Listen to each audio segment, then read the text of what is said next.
8-ամյա Աղասի Մելիքյանը Երևանի Ստեփան Ջրբաշյանի անվան երաժշտական դպրոցում է սովորում։ Այս տարվա փետրվարին Գյումրիում կայացած երաժիշտ կատարողների վերածնունդ միջազգային մրցույթ փառատոնի ոսկե մեդալակիրն է։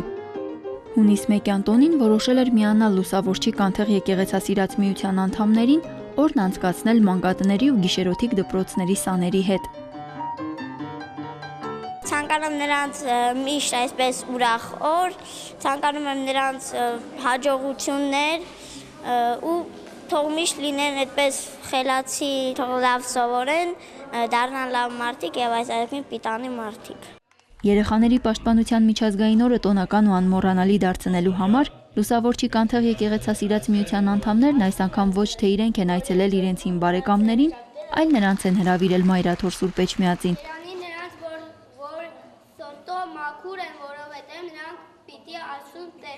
Հայորդյաց տան տարբեր դպրոցների սաների հետ միասին ելույթ են ունենում նաև մանկատների ու գիշերօթիկ դպրոցների երեխաները։ Այսօրվա մեր միջոցառումը միտված էր նրան, որ նրանց բերենք, հյուր բերենք Էջմիածին քաղաք, իրենց հանենք իրենց խնամքի տեղերից, տաներից, որ շփումն ավելի անկեղծ լինի, ավելի ազատ լինի, որ հավասարի նույն բեմի վրա ելույթ ունենան եւ մանկատան խնամքի կենտրոնների երեխաները եւ երաժշտական դպրոցների երեխաները։ Ինձ թվում է իրենց համար էլ մեծ փորձառություն է։ Այս հաստատությունների երեխաների հետ միության անդամները հաճախ են հանդիպում։ Պարբերաբար այցելում են, մասնակցում են դասապատրաստմանը, տոնական օրերին էլ միասին տարբեր ծրագրեր իրականացնում։